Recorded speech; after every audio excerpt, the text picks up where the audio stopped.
Comment bien manger? C'est globalement la question qu'on se pose 3 fois par jour, 7 jours par semaine, 52 semaines par an. Et on est perdu. Parce que tout le monde a sa propre définition et même souvent son mot à dire. Bien manger pour sa santé, pour préserver son environnement, pour respecter une démarche éthique ou même encore pour le bien-être animal. Pas étonnant qu'on puisse être perdu au moment de faire ses courses. Nutstalk, c'est le podcast du collectif Innes We Trust qui accueille des agriculteurs, des éleveurs, des sportifs, des experts de la santé et des marques engagées afin de partager leurs meilleurs conseils sur l'alimentation et leur vision de ce qu'est le bien manger. Moi, c'est Mehdi. Chaque semaine, j'accueille mes invités pour vous proposer des discussions brutes et incisives autour des manières de produire, transformer, soigner ou consommer, nous permettant de vivre pleinement chaque instant. Et ce, le plus longtemps possible. Bonne écoute!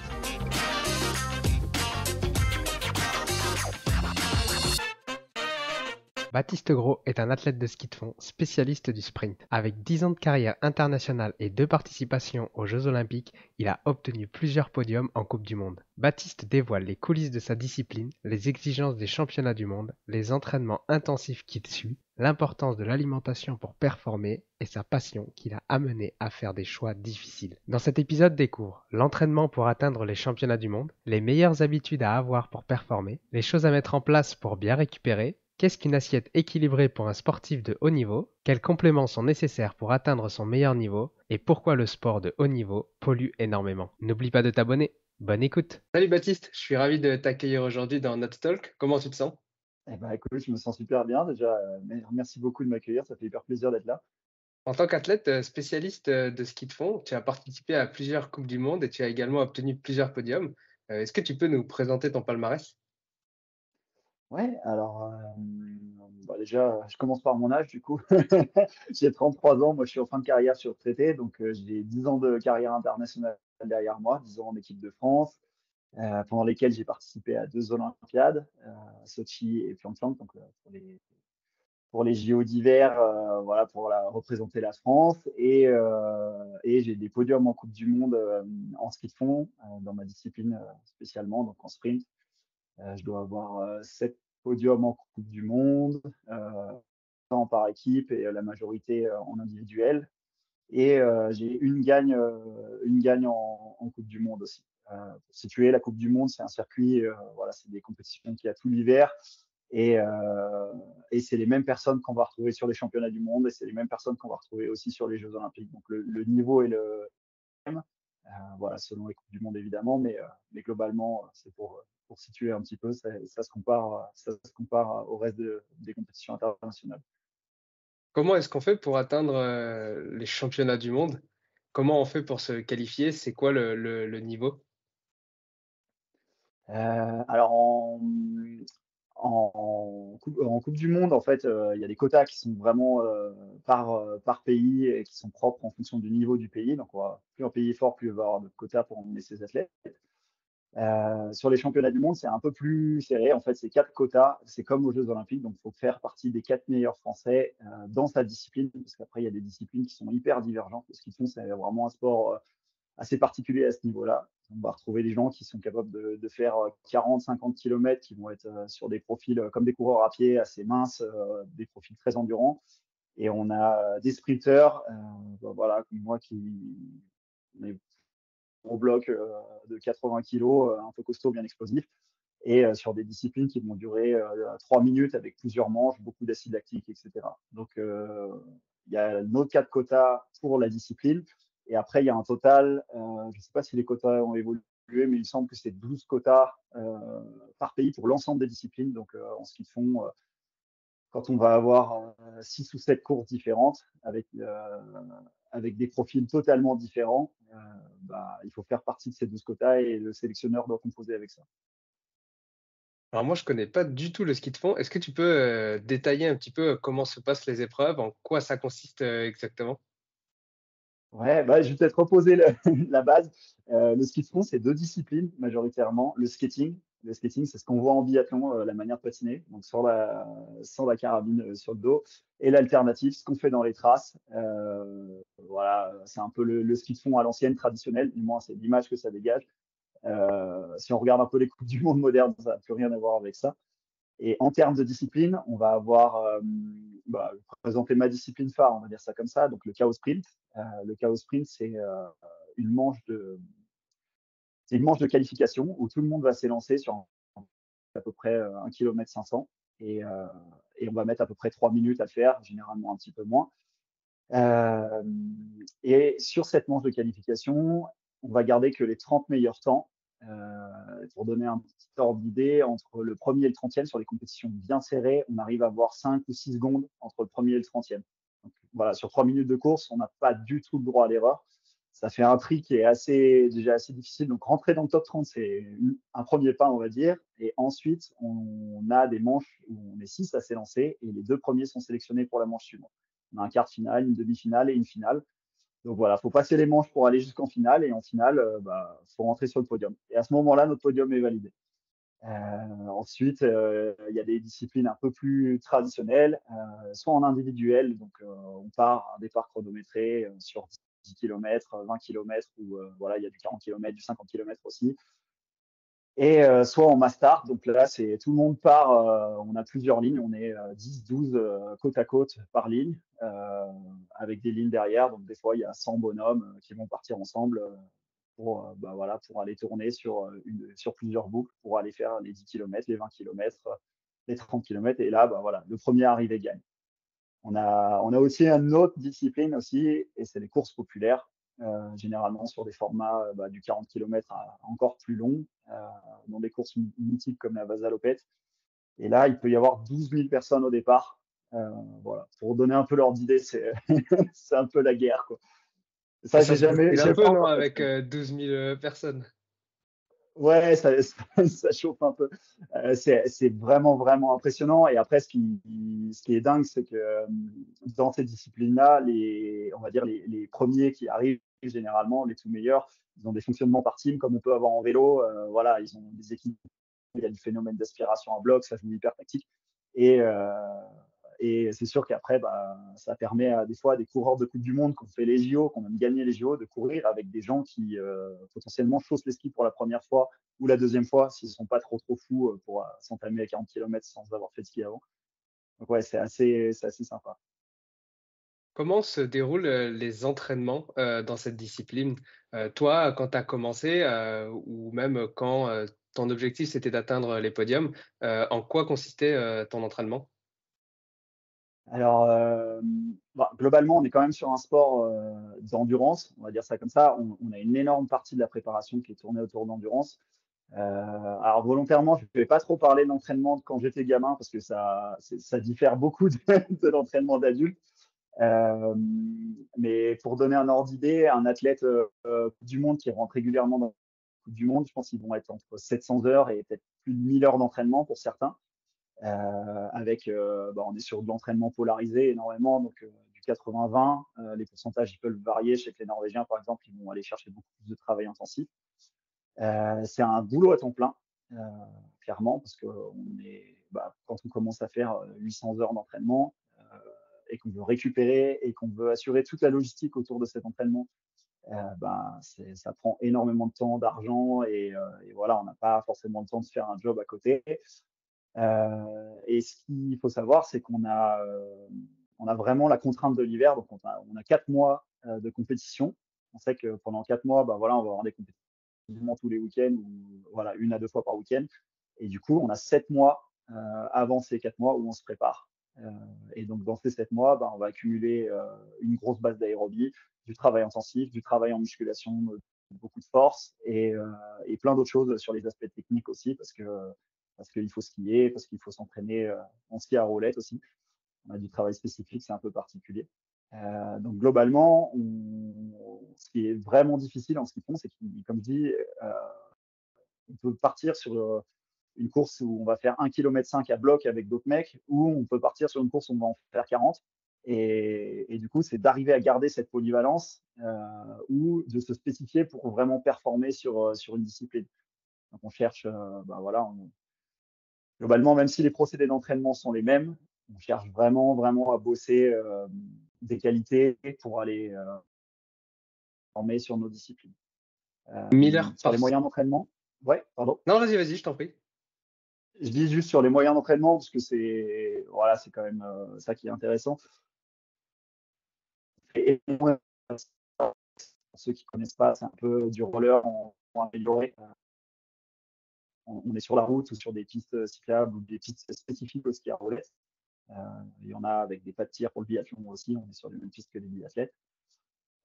C'est bien parce que ça fait le cardio, le haut du corps, le bas du corps, le gainage, la technique, c'est hyper complet. Et on fait énormément course à pied, un petit peu de vélo et beaucoup de muscu aussi. OK, donc tu disais 1000 heures, à l'année, donc vous êtes, quoi en ratio 20-25 heures par semaine? Ouais, c'est à peu près ça. Après, ça va dépendre des fonctionnements des athlètes.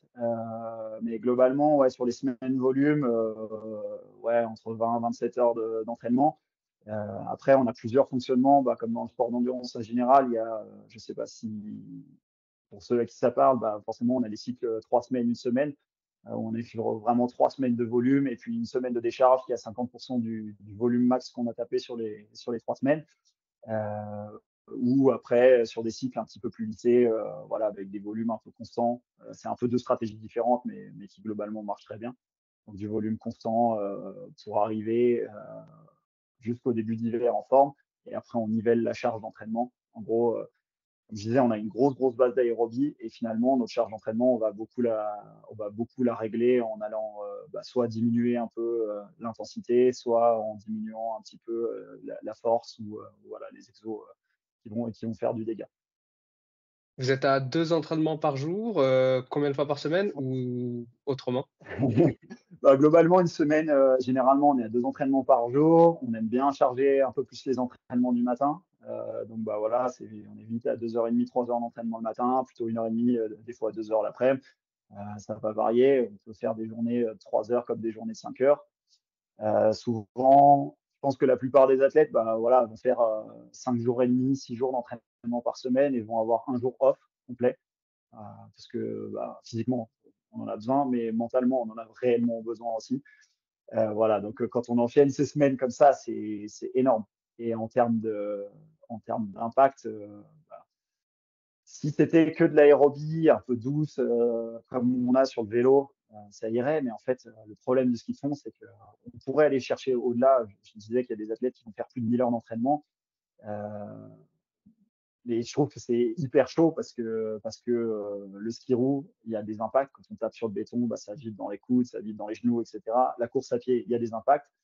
La musculation, c'est bien, mais voilà, la cumuler à l'aérobie, ça demande quand même d'en faire de manière limitée, parce qu'on pareil, on peut pas se permettre de porter trop de poids aussi. On a beaucoup de choses comme ça où en fait on a un entraînement qui est aussi limité voilà, par les impacts qu'on va avoir dans les disciplines qui nous servent à nous entraîner. Comment vous effectuez les entraînements, de musculation et les entraînements, d'aérobie? Parce qu'effectivement, ça apporte quand même un gros impact, la musculation. Est-ce que vous êtes que sur des cycles de force, du coup sur des séries peut-être très courtes ou, vous faites autrement?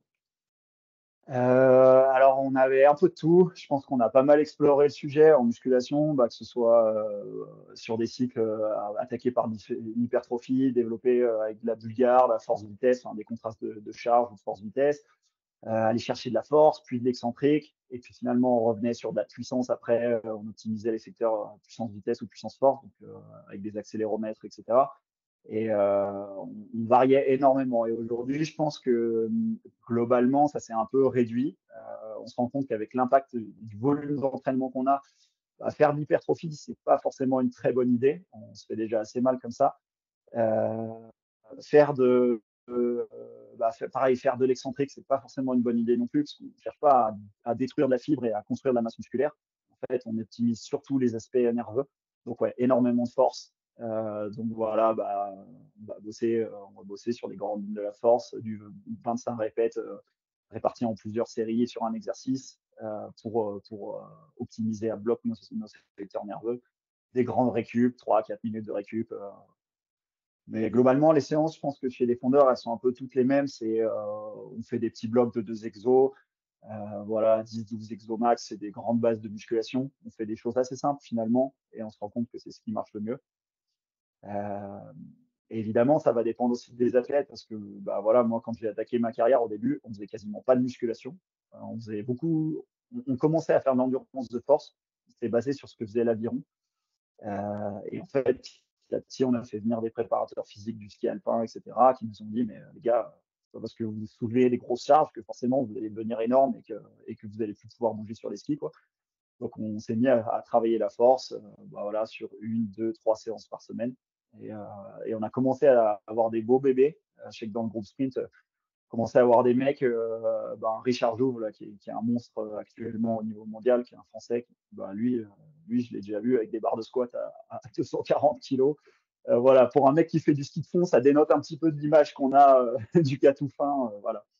Et aujourd'hui, je sais que la tendance, c'est justement pour ceux qui ont déjà un gros bloc, beaucoup de force, des qualités explosives ultra développées, on baisse un peu les niveaux de force et on se concentre beaucoup plus juste sur de la mobilité, du gainage, des choses comme ça. Et voilà, c'est des gens qui ont acquis à un certain niveau et qui ne le perdront pas avec l'entraînement qu'ils font à côté. Et au niveau de l'endurance, par exemple, je sais qu'en trail, on va favoriser l'endurance fondamentale. Est-ce que là, c'est pareil ou est-ce que vous travaillez, avec les seuils 1, 2 ou supérieurs? Alors, ça va dépendre un peu des athlètes, puis un peu des courants de pensée aussi, puisque ça a évolué avec le temps. Encore une fois, moi, quand j'ai attaqué, je te dis, je suis arrivé en senior 1. Au début, toutes mes séances, j'étais avec un groupe. Les mecs, ils avaient 10 ans d'expérience de plus que moi. Il y avait Vincent Vitoz, pour parler, qui était champion du monde de ski de fond. Je sais pas en combien il court un marathon actuellement, mais pour une paire de baskets au pied, le mec il fait des dégâts. C'est un skieur de fond, mais je pense qu'il court un marathon sous les 2,30 quoi. Enfin, ou 2,40. C'est des très bons coureurs. Et, euh, et toutes les séances que je faisais, je pense que j'étais au-dessus de mon SV1, quoi. J'étais pendu tout le temps. Et finalement, petit à petit, on a commencé à remettre un peu les choses. Et comme je disais, on doit être à allez, 75% d'aérobie, endurance fondamentale, très tranquille. Donc on est bien, on est en dessous de notre SV1. C'est que des allures confortables. On peut parler, on se concentre sur la technique, on se fait plaisir, quoi. C'est hyper cool. Et après, la plupart des athlètes, je pense maintenant, attaquent les intenses quand même assez tôt. Par intense, j'entends dès qu'on attaque au-dessus des SV1, pour moi, on fait de l'intensité. Donc on a des gros cycles de seuil généralement entre du mois de juin au mois d'août, voire mois de septembre. Et après, on commence à mettre des allures type PMA. On va jouer un petit peu en dessous de PMA, au-dessus de PMA, jusqu'à aller chercher des allures plus carrément lactiques, où là, on se pulvérise. Et ouais, globalement, c'est une, deux séances par semaine comme ça, intensives.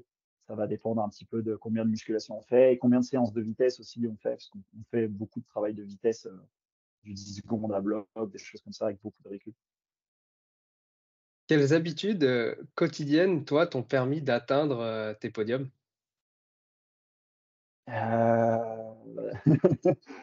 C'est délicat parce on est un sport où, alors comme je disais, c'est un boulot quotidien. On est un sport où on se donne, de toute façon, pour être dans le top 30 mondial, faut se donner des moyens professionnels.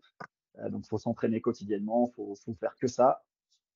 Mais en ayant des fois des moyens d'amateur, parce que quand on n'est pas au niveau Coupe du Monde, quand on n'est pas performant encore au niveau Coupe du Monde, on ne touche pas d'argent, quoi. C'est un peu la survie. Donc moi, les habitudes, c'est, je pense, ce qu'on pourrait retrouver chez un entrepreneur. On se lève le matin, on se bouge le cul, on s'arrête jamais. En fait, c'est juste, voilà, c'est de l'autodiscipline, énormément d'autodiscipline. Apprendre à s'entraîner déjà correctement, à respecter ses allures d'entraînement, suivre le carnet d'entraînement du coach, et puis après, bien dormir, bien manger, bien se reposer, limiter les trajets en bagnole, savoir dire non aux copains qui vont faire la bringue. En gros, c'est avoir un rythme de vie le plus simple possible à côté de la pratique et de l'entraînement. Ah, du coup, ça tombe bien, tu parles un peu de récupération. Est-ce que toi, tu t'es déjà blessé au cours de tes années? J'ai eu quelques blessures, mais des petites blessures, des chutes. Je me suis déjà cassé le gros orteil, fait la cheville, des choses comme ça, mais vraiment pas de chance. Et sur ma fin de carrière, j'ai eu, c'est pas une vraie blessure franche, mais voilà, j'ai eu une hernie discale qui était assez embêtante, on va dire ça comme ça, avec des douleurs au dos qui revenaient tout le temps. Euh, donc ouais, je pense que j'ai payé un peu tout cet aspect mobilité, étirement, je faisais peut-être pas assez, des choses sur lesquelles je faisais pas forcément gaffe. Et je pense que j'ai peut-être payé aussi voilà, en termes de nutrition, etc., il y avait des choses que je faisais pas forcément hyper bien. Il y a des choses que je faisais très bien naturellement et d'autres où je me disais, bah, j'aurai le temps d'améliorer ça plus tard, j'ai pas de budget à mettre là-dedans. Et je pense que mon hernie discale, c'est un peu le résultat de tout ça, de ce rythme de vie qui était sain, mais peut-être pas assez finalement. Qu'est-ce que tu conseillerais de faire du coup pour la récupération, que peut-être toi tu n'as pas mis en place et que tu aurais dû mettre en place? Hem, il y a 2 choses, bah, sur, très simple, voilà, pas se compliquer la vie. Premièrement, il faut dormir. Le sommeil, c'est juste essentiel. Voilà, pour quelqu'un qui va s'entraîner de manière intensive, voilà, enfin, de manière intensive, je pense qu'à partir de 6-7 heures de sport par semaine, c'est déjà intensif par rapport au commun des mortels. Heu, bah, en fait, prendre les besoins au sommeil, qui seraient naturels, généralement entre 6 et 8-9 heures, et puis rajouter 1 heure de sommeil déjà là-dessus. Arriver à faire la sieste, prendre du temps pour, en fait, dormir, ça c'est le la clé pour moi.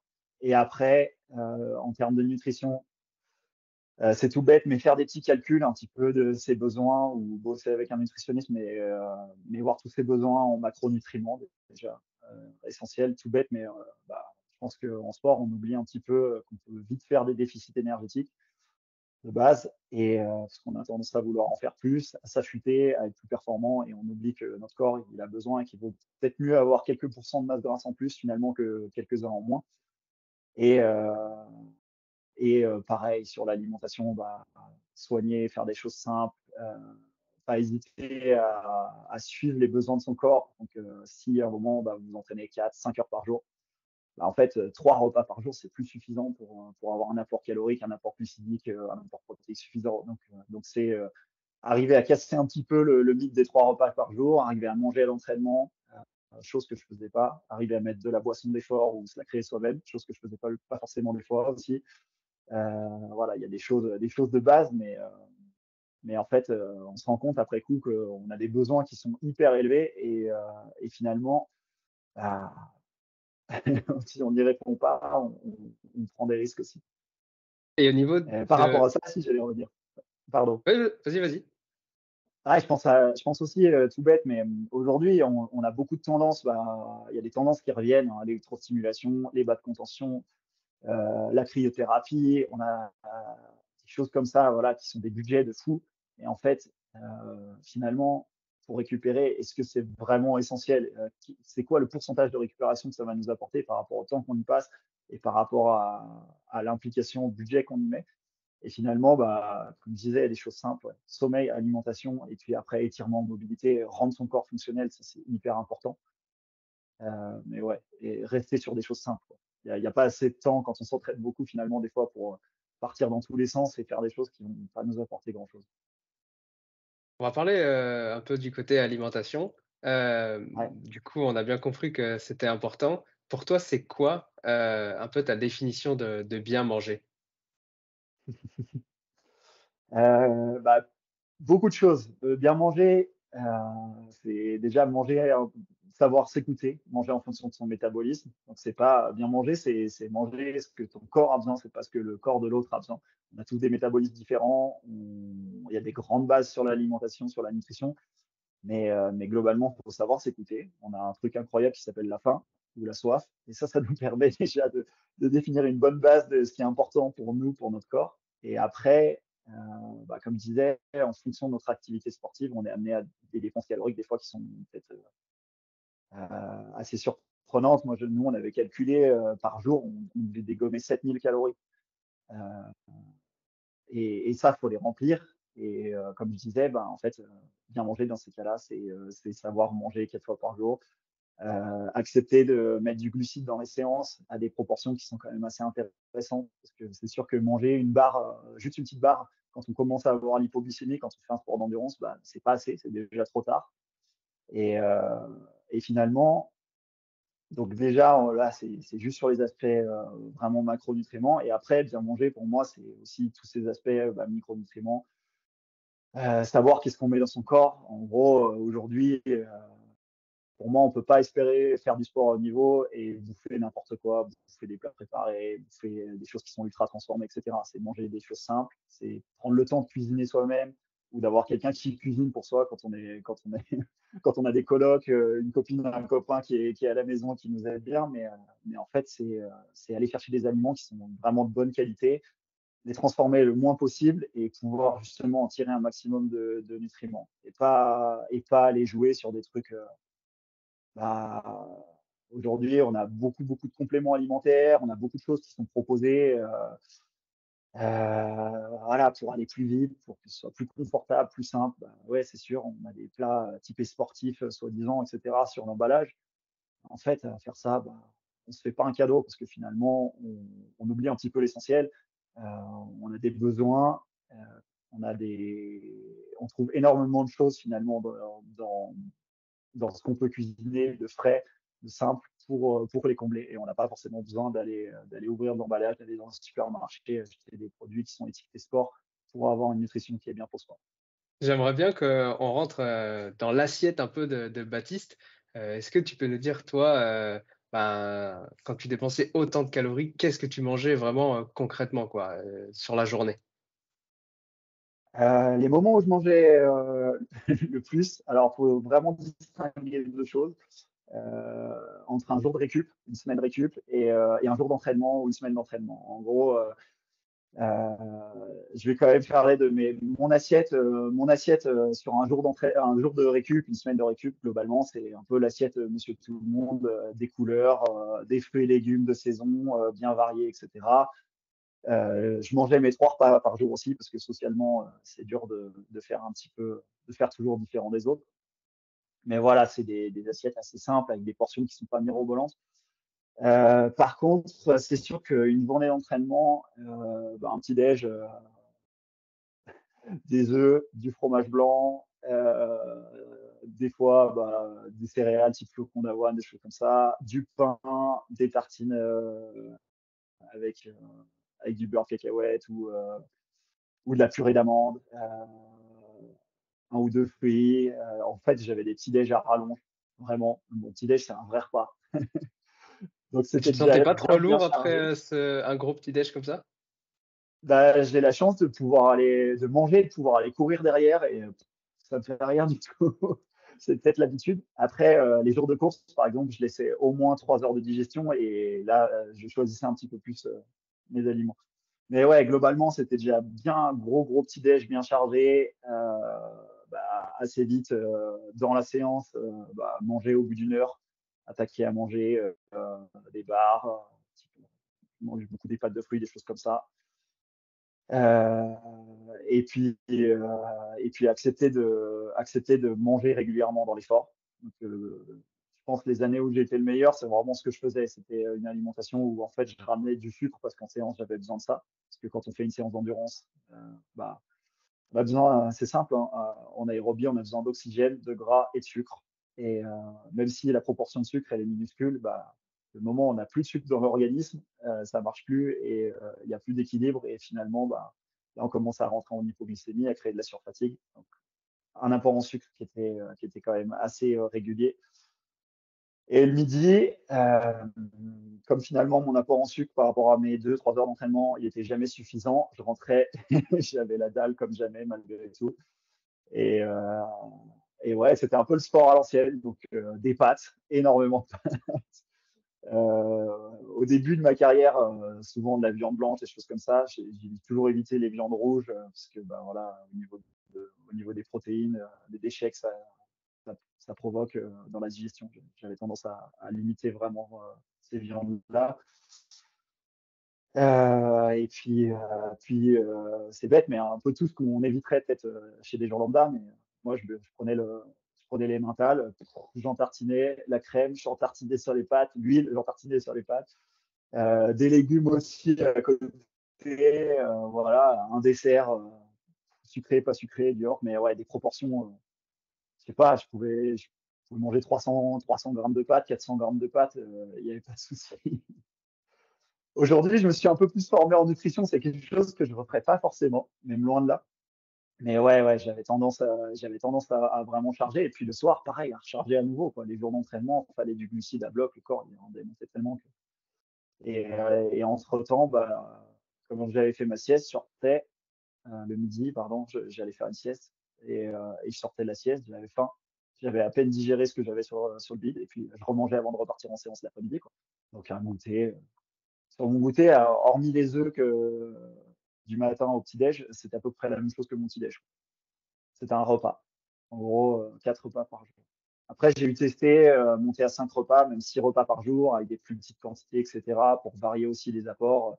Des fois, avec des portions un peu plus, bah voilà, protéines, fibres. Donc, ouais, plus aller manger des légumineuses, des fruits, des légumes à un moment, plus des glucides à d'autres. J'ai testé un peu des choses comme ça. Mais ouais, globalement, c'est la faim qui dictait quand même beaucoup de choses. Si tu veux une collation vraiment équilibrée où rien n'est laissé au hasard, ta santé, ton apport nutritionnel, l'impact sur la planète et l'éthique envers les producteurs, Goosey, c'est la collation qui te permet de maintenir une bonne alimentation en toutes circonstances. Énergie et satiété garantie. Pour goûter cette délicieuse collation, rendez-vous sur goosey.co, G-O-U-2-S-Y.co. Et aujourd'hui, du coup, tu t'es formé, tu as dit en nutrition. Tu ferais quoi, du coup, aujourd'hui? Bah, globalement, j'aurais tendance à manger beaucoup plus en séance. En fait, je vois, c'est sûr que quand on regarde le trail justement en compétition, ce que sont capables d'assimiler les mecs sur une heure d'entraînement, quand tu sais que les gars ils peuvent carburer 60, 70, 80, 90 grammes de glucides par heure, c'est énorme. Mais en fait, bah, je me dis, moi, quand j'arrivais et que sur mon repas, j'essayais de tout assimiler, du moment où on mélange des glucides, des fibres, des protéines, des graisses, et qu'on veut que son intestin digère tout ça, bah, c'est pas possible. Il y aura déjà un filtre et forcément, il manquera quelque chose à la fin. Donc voilà, c'est plus bah, des apports de glucides plus sur les séances et des journées avec des repas qui vont être un petit peu plus variés, des apports de protéines qui vont être renforcés à des moments et des apports de glucides renforcés à d'autres. Donc ça implique bah, on veut assimiler des glucides, bah ouais, mais si tu te bats, tu fais une énorme plâtrée de pâtes et que avec tu vas mélanger plein de légumes, bien blindé de fibres, bah, tu vas limiter. Et ça, ce genre de mélange-là, il y a des choses à doser, il y a des assiettes à construire. Tu as parlé du coup de glucides pendant l'entraînement. Tu emmenais quoi, toi, durant ces entraînements-là? Tu as parlé d'une boisson d'effort. Euh, C'est toi qui la faisais ou? ouais, ça dépend. En fait, j'ai vraiment eu des années. Moi, c'était, comme dit, sur la nutrition, j'ai regardé beaucoup de choses, mais sans jamais vraiment creuser. Je pense que ça a été une de mes grosses erreurs d'athlète. Et finalement, bah, des fois, je carburais au sirop, des fois, je carburais à l'eau, des fois à la maltodextrine, parce que j'aimais bien la maltodextrine. J'avais l'impression que c'était un peu plus complet. Pareil aussi, c'était moins acide pour l'estomac, etc. Mais globalement, non, c'était souvent des boissons du commerce. Et tu vois, en tant qu'athlète, je me posais pas tant la question. C'est ce qui est assez bizarre hein, aujourd'hui. Maintenant, avec un peu de recul, je me dis, mais ça, j'étais un peu bête, quoi. Et ouais, j'allais chez Decathlon, je passais avec le panier, je faisais tomber les barres, la boisson, les trucs. Et ça allait bien comme ça, quoi. Et je réfléchissais pas du tout à mes apports en séance. Au début, c'était impressionnant. Enfin, des fois, j'attendais d'être au tout début de ma carrière, je pouvais attendre d'être en hypo pour manger, quoi. Je me posais pas du tout de questions. Ouais, c'est assez particulier, ouais. Tu as parlé des compléments, un peu avant. Du coup, est-ce que toi, tu conseillerais des compléments, je vais pas dire obligatoires, mais qui te semblent nécessaires de prendre? Euh, alors, en nécessaire, il y a aujourd'hui, bon, il me semble que la vitamine D, c'est quelque chose qui est conseillé partout. Enfin, c'est vraiment, je vois, j'ai eu un petit garçon il y a pas longtemps, voilà, donc je suis papa depuis pas longtemps. Et en fait, ce qui m'a fait halluciner, c'est on a forcément des ordonnances pour les premiers mois, et on a une ordonnance jusqu'à ses 18 ans de vitamine D. Je pouvais pas penser à ça, mais en fait, bah ouais, aujourd'hui, on se rend compte que c'est quelque chose qui manque, qu'on ne synthétise plus assez, de par notre rythme de vie, de par le reste de notre alimentation certainement. Et du coup, je pense que celle-là, ça fait partie des choses qui, bah, maintenant, vont peut-être devenir automatiques chez tout le monde. Et après, clairement, je me lancerai pas du tout là-dessus. Moi, je dirais vraiment, si vous avez vraiment beaucoup d'entraînement, si vous vous chargez à l'entraînement et que vous sentez que, bah ouais, vous êtes au-delà des préconisations de la demi-heure de sport par jour, quoi, et finalement une alimentation équilibrée, simple, elle va pas vous suffire, bah, allez voir un nutritionniste, allez voir un diététicien et faites un plan avec lui, faites un bilan sanguin, regardez ce que vous avez besoin. Euh, c'est vrai qu'aujourd'hui, après, moi, pareil, au fur et à mesure de ma carrière, j'ai fait évoluer mon assiette. Je me suis éloigné petit à petit voilà, des protéines animales pour combler avec beaucoup plus de végétal parce que d'un point de vue éthique, d'un point de vue environnemental, ça me paraissait vraiment important. Euh, et forcément, il y a, j'ai l'impression que voilà, de ce qui sort de tous les podcasts, des études et des trucs comme ça que je regarde, j'ai l'impression qu'en fait, tout le monde n'est pas égal dans sa manière de fixer le fer, dans sa manière d'assimiler les protéines, etc. Et du coup, je reviens à ce que je disais tout à l'heure, on est tous différents et je pense que c'est bien. L'alimentation, c'est tellement important dans la vie de tous les jours, dans la santé à long terme, que prendre un moment et mettre un petit billet pour aller voir un nutritionniste, un diététicien, ça me paraît essentiel. Et, euh, et puis faire des prises de sang parce que voilà, si quelqu'un arrive avec un plan tout fait et vous dit ouais, toi tu pèses tant, tu mesures tant, tu as l'air de faire ça comme sport, faut que tu manges ça. Je pense que c'est pas suffisant. Faut aller creuser et il faut faire les choses bien. Et après, il faut complémenter s'il y a besoin et c'est lui qui vous le dira. Moi, je suis pas là pour ça. Je pense que c'est le meilleur conseil que tu peux donner. En tout cas, il y a un truc à retenir, c'est vraiment entourez-vous de professionnels compétents.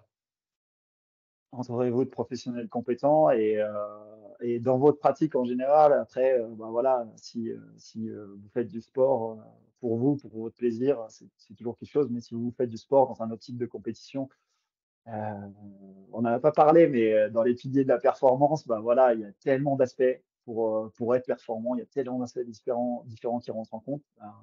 Plus vous pourrez vous entourer de personnes compétentes et plus vous optimiserez ces aspects et surtout vous pourrez leur donner un ordre d'importance et ça vous aidera grandement pour la performance. Quand on est un athlète de haut niveau, et peut-être plus, dans le ski de fond, je sais pas, tu vas pouvoir me dire, on doit souvent prendre l'avion, peut-être même plusieurs fois par an. Je crois que toi, ça t'a un peu embêté ou ça t'embête un peu. Est-ce que tu peux nous en parler? Ouais, c'est quelque chose, comme je disais, moi j'ai réduit ma consommation en viande, euh, très très très fortement diminué et en viande et puis d'ailleurs tout ce qui est d'origine animale, globalement, même les produits laitiers, etc. Parce que d'un point de vue, je disais, éthique, c'est pas toujours facile. Enfin, voilà, ça reste que on tue des animaux, on enlève des veaux à leur mère, on fait de l'insémination artificielle, on fait plein de choses qu'on ne voit pas quand on mange, mais qui sont quand même là. Donc moi, ça devenait trop important pour moi. Euh, et sur un point de vue environnemental, voilà, on sait qu'aujourd'hui, tout ce qui est cultivé pour nourrir la viande que nous, on mange ensuite, une place monumentale et c'est de la consommation. Et voilà, ça pourrait être, d'un point de vue environnemental, si tout le monde faisait un effort là-dessus, ça changerait le monde réellement. Et aujourd'hui, moi, il y a d'autres aspects qui sont très, très compliqués pour moi, qui est très, très compliqué à la fin en tant qu'athlète. C'est toute la pollution qui est liée au transport pour aller faire les compétitions, puis après au monde du ski en général. Au transport, parce que sur une saison, quand on va courir dans des pays scandinaves, etc., on ne va pas y aller en voiture, sachant que voilà, le premier week-end, on est à Ruka, 400 km au nord du cercle polaire, en Finlande. Et puis juste après, on est au sud de la Norvège le week-end d'après. Et puis après, on va courir en Suisse, en Italie. Et puis après, on va remonter en Suède derrière. Et en fait, tous les week-ends, voilà, quasiment, on va pas arrêter de bouger. Et aujourd'hui, on ne peut pas se permettre d'y aller en bus tranquillement parce que faire 20 heures de route, c'est pas envisageable. Une journée de bagnole, c'est pas envisageable pour être performant sur la compétition. Et, euh, et en tant qu'athlète, je trouvais ça un peu difficile parce que voilà, c'est sûr que moi j'avais tendance, un peu comme tout le monde, je pense, quand on est dans un milieu qu'on nous demande d'être compétitif, etc., et qu'on voit des choses qui nous freinent un peu, qui pourraient briser un peu notre motivation, on met les œillères, on focus sur la performance et on oublie un peu tout le reste. Mais il y a un moment, on ne peut pas se voiler la face et ce qu'on faisait, c'était gravissime, quoi. Aujourd'hui, moi, ce qui me fait le plus mal, c'est pas de me dire, bon voilà, c'est du sport de haut niveau, de très haut niveau. Je veux dire, oui, on prend l'avion, oui, il y a des pistes de ski qui sont préparées spécialement pour l'occasion, il y a de la neige artificielle, il y a des choses comme ça. Et c'est sûr que pour l'industrie du ski, par contre, ça apporte énormément, ça développe des emplois, ça permet de vendre des paires de ski, ça permet d'initier des gens à la discipline, ça fait rêver les jeunes, ça met des gens au sport, énormément de gens au sport. Enfin, il y a plein de choses qui sont hyper positives dans tout ça. Mais ce que je comprends pas, c'est qu'on puisse encore partir sur une saison et avoir un calendrier de Coupe du Monde qui va faire des allers-retours à travers l'Europe tous les week-ends comme ça, au lieu simplement de prendre le temps de rester à un endroit. Euh, voilà, on pourrait très bien passer, c'est des athlètes pros, je veux dire, passer 3 semaines voilà, 3 semaines en Scandinavie, à essayer de rester un peu au même endroit ou à bouger sur des sites de compétition qui ne sont pas si éloignés, ça pourrait être déjà économiser, peut-être diminuer de 50% tous les vols qu'on va faire, quoi. C'est vrai qu'on oublie, on a tendance à oublier, mais il y a l'aspect, les athlètes, on prend l'avion, nos staffs prennent l'avion, et puis il y a aussi, ce qu'on ne se rend pas compte, c'est que le ski de fond, c'est un sport de matos. C'est un sport qui demande énormément de matériel. On pourrait s'imaginer qu'on arrive, on a juste besoin d'une paire de skis, et puis voilà. Mais en fait, selon les types de neige, on va avoir besoin de plein de paires de skis différentes qui s'adaptent au mieux à la neige. Elles vont avoir des constructions différentes, des semelles différentes, il va y avoir plein de paramètres.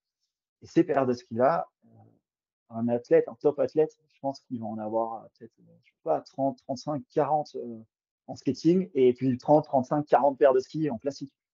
Donc le gars se balade avec 80 paires de skis. Il faut savoir que pour aller en compétition sur une Coupe du Monde, toutes les meilleures nations ont des semi-remorques qui sont aménagées pour trimballer les paires de skis, les préparer avant les compétitions et trimballer le staff, etc. C'est vraiment.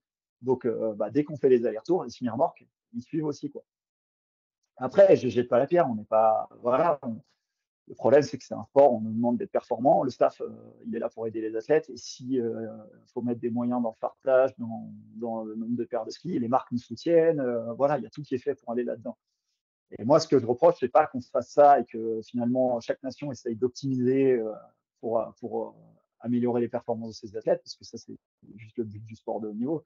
Mais c'est qu'il n'y a pas une réglementation générale qui limite ça et qui soit un peu plus sensée. Voilà. Je ne sais pas si tu as suivi un petit peu les actualités justement là-dessus. La FIS, la Fédération internationale de ski, pardon, dont dépend tout le ski de fond. Voilà, on se sont fait un petit peu reprocher c'est pas vraiment eux, c'est l'organisation de la Coupe du Monde, mais en gros, une des Coupes du Monde qui est organisée et soutenue par la FIS, voilà, est venue aller creuser des glaciers à grands coups de pelleteuse pour préparer les pistes de ski pour que ça puisse skier au mois de fin octobre, début novembre, quoi.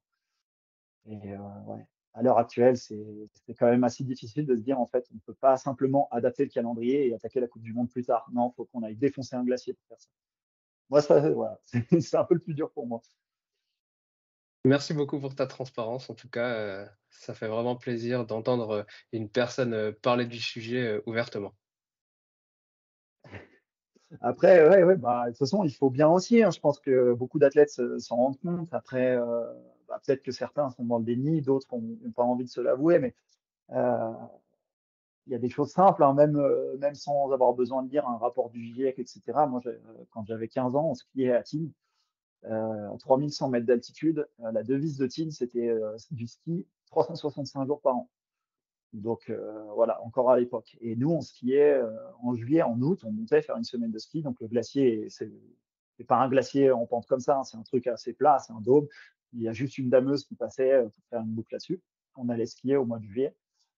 Euh, Puis aujourd'hui, petit à petit, mois de juillet, ça commençait à fermer. Puis après juillet, août, ça fermait. Puis après juin, juillet, août, septembre, ça fermait. Et puis aujourd'hui, en fait, c'est énorme cata. Enfin, les glaciers, ils ont tellement fondu qu'il y a des crevasses partout. Il n'y a plus l'épaisseur, il n'y a plus la neige éternelle qui avait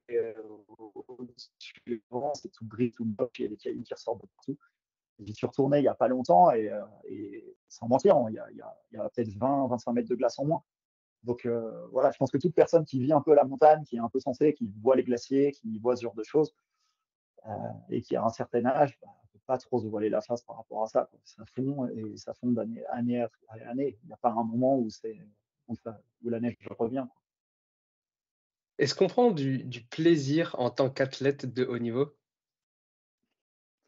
Alors oui, on prend du plaisir, mais je pense moi, ce qui m'a le plus marqué, tu vois, quand j'ai attaqué ma carrière, je pense que j'avais vraiment le plaisir dans tout ce que je faisais. Et je me rends compte aujourd'hui que entre l'athlète de haut niveau et l'athlète de très haut niveau qui veut tout gagner, il y a une petite différence, c'est que le plaisir, il intervient plus en premier. Pour moi, l'aspect du très haut niveau, c'est la valeur numéro un finalement, celle je pense que tous les athlètes qui sont au top partagent, c'est la performance. Et je pense qu'ils sont capables de s'asseoir un petit peu sur le plaisir pour arriver vraiment à la performance. Mais maintenant, je pense que ça reste quand même essentiel. Euh, je sais pas, on pourrait dire que c'est un peu un facteur limitant. Je pense que s'il n'y a pas de plaisir quelque temps, ça va, on peut s'en sortir, on peut être performant.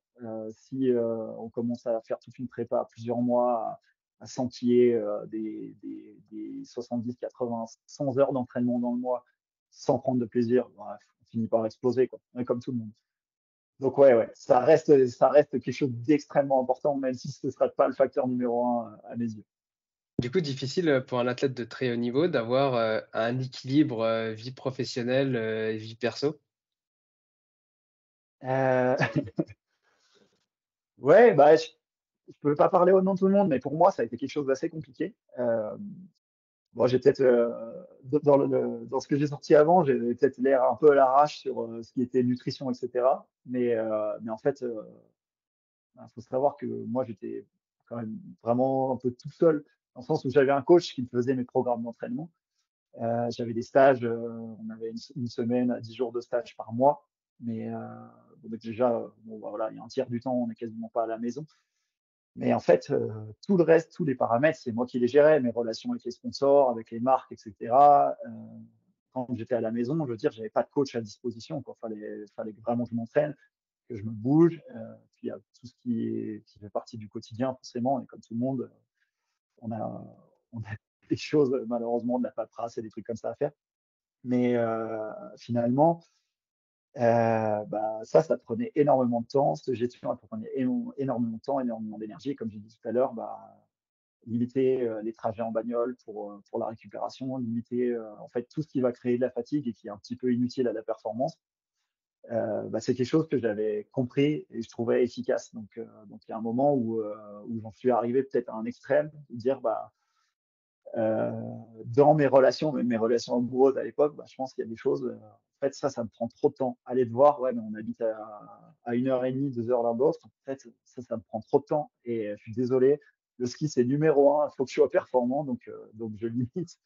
Et c'est assez extrême, mais finalement, bah, moi, ça a marqué un peu ma carrière d'être capable d'avoir la juste balance entre bah, justement vie professionnelle, vie perso. Et ça a été très, très compliqué à trouver. Je pense qu'il y a des moments, bah, je mettais le ski vraiment en avant.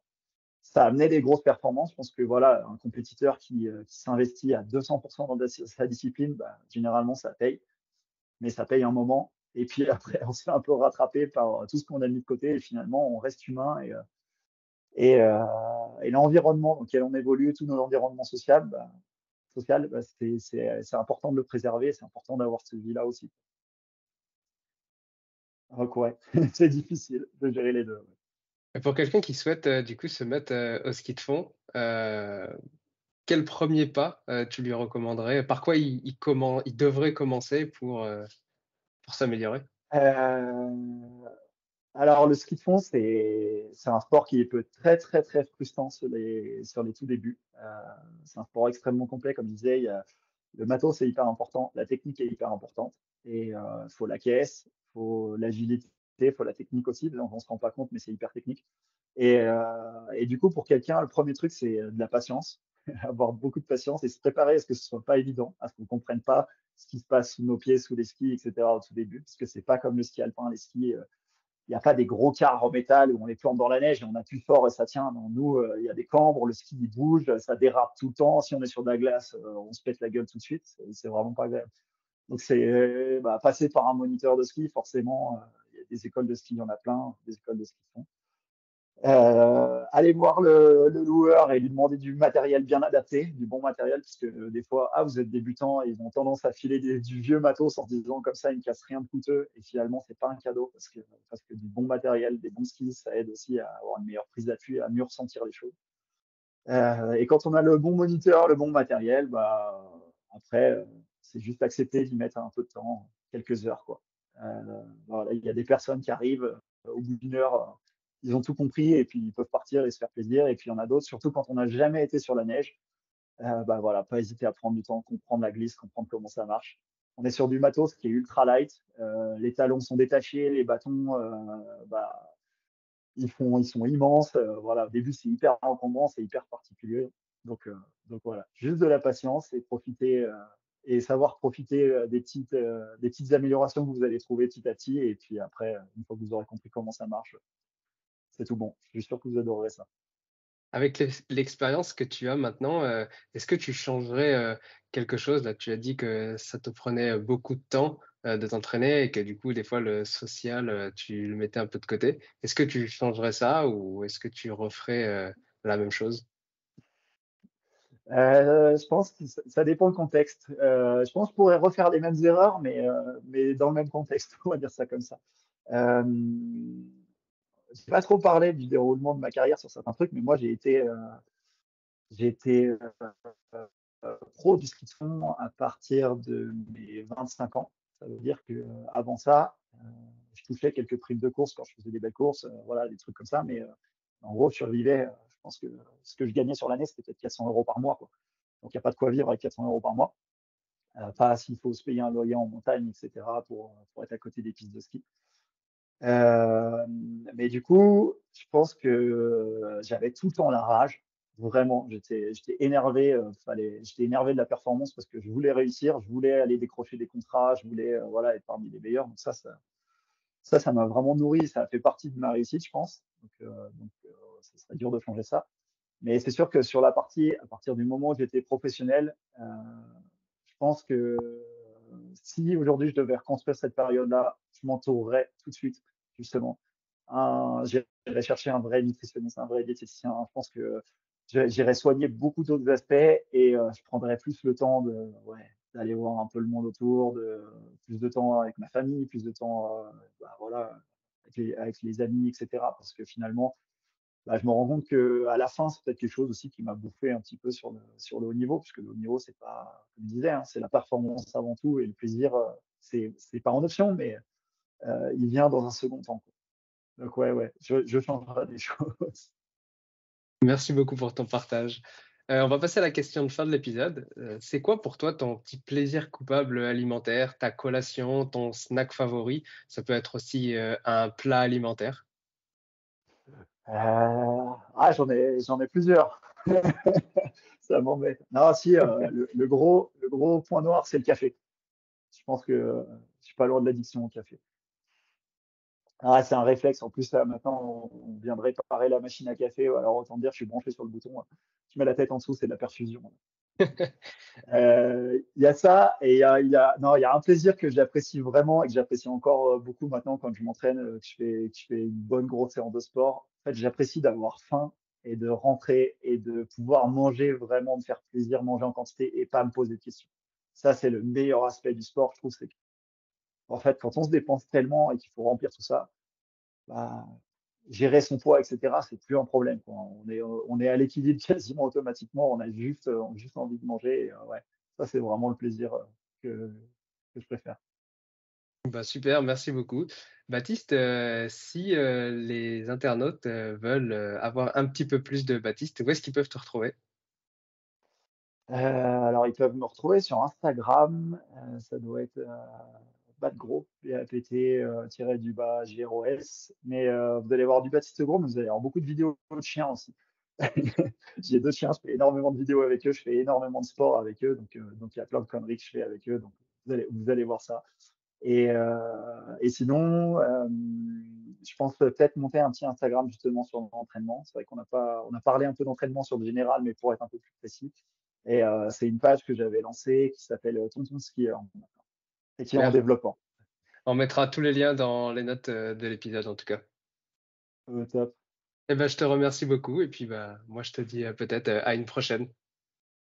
Merci beaucoup. En tout cas, c'était super. Salut. Salut Baptiste. Merci d'avoir écouté jusqu'au bout. Si l'épisode t'a plu, laisse-nous une note 5 étoiles et un commentaire sur ton application de podcast préférée. Ça fait toujours chaud au cœur de recevoir vos retours. Et si tu veux améliorer ton alimentation, mais que tu ne sais pas quel aliment ou complément choisir, rends-toi sur notre comparateur en ligne entièrement gratuit sur innutswetrust.fr. Tu trouveras le lien dans les notes de l'épisode. À bientôt. Maintenant, tu le sais.